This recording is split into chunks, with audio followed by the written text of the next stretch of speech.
My name is Tommy McClure, and gave my heart to God and started trusting Him about 18 years ago. So back in 2019, December the 18th, I thought I was having a cold come on. I thought it was just going to be kind of a routine emergency room, get in and out.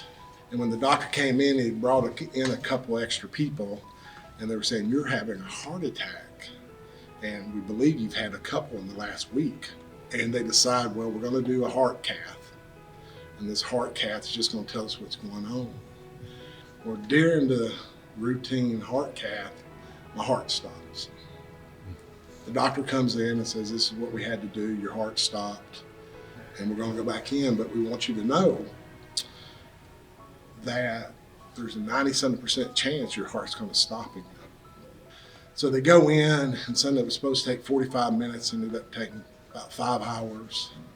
They put in, I have 14 stents in here. There's a triple bypass. I come out and I'm on a new pump, and you can actually hear it in your head as it's pumping and the blood is flowing. It's doing the work for my heart. And you realize if that machine comes unplugged, that's what's keeping you alive right now, And they come in after the surgery and they basically say, "We're done. There's nothing else we can do. Your heart is so far gone, there's no more room for stents, no more chance of bypasses. Your heart is good as it's going to get. The next step is a heart transplant." I thought that it'd make me weaker, but what it's actually done is, like, my faith in God and my trust in God has gotten stronger and stronger. It got a little scary, but we'd always go back to God said He would provide, and He did. There'd be times when there'd be a doctor's appointment in 2 days, and you have no money in your account, no gas in the car, and all of a sudden a gift from God would show up in the mail, $20, $25, and it'd be what you needed to get to the doctor. And the whole 14 or 15 months of this, that's the way it was. God always showed up. God always was there. And people look at us and go, "Oh, I'm so sorry for what you're going through. Oh, that is so sad." And I'm going, no, not really. I mean, a couple things. One, I know as a pastor and as believers, you believe you're going to heaven. You believe because that's what you've been taught. That's what the book says. I know I'm going to heaven. When I passed away on that table, I felt the presence of God. I didn't see Him. I didn't audibly hear Him, but I felt the presence of God. I know you're going to heaven. There is no doubt in my mind. And so if I have that kind of belief, I know God is going to provide for me. And what it's done is, for Jelena and I, it has brought us closer.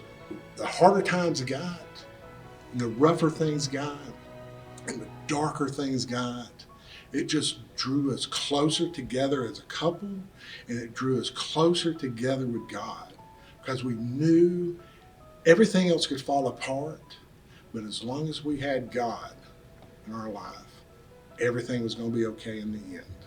I can probably count in the last 15 months 2 or 3 times where I got bummed. And I can honestly say it would only last for minutes. But because I believe in God, and I know in the end, I win. I know I win, no matter what happens. So every time I go in for a surgery, I tell that doctor, "I want you to know, I know you're going to do your best, but I know God's got this. And no matter what happens, I want you to walk away knowing that I'm okay, because I feel God's presence." And that's what I want for other people. I want them to feel and to know what I know. Not what I believe, but what I know is true.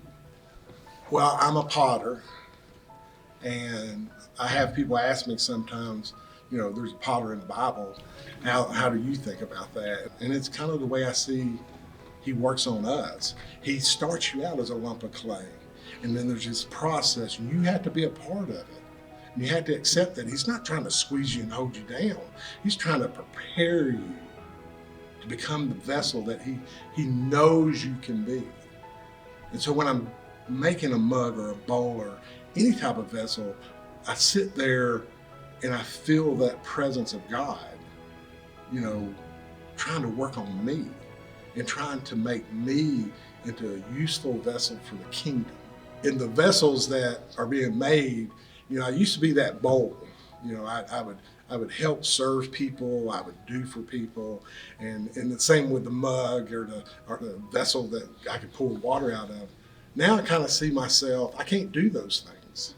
My physical limitations are, I just can't. Now I see myself more as the vase that holds the flowers. And I feel like I try to give encouragement and I try to give inspiration by the way I live and the way that I believe in God. I've been poured into, I've had these beautiful things put into my life, and I want to share them. And I want to make people smile. I want to make people happy. I feel like that's God's use of me now.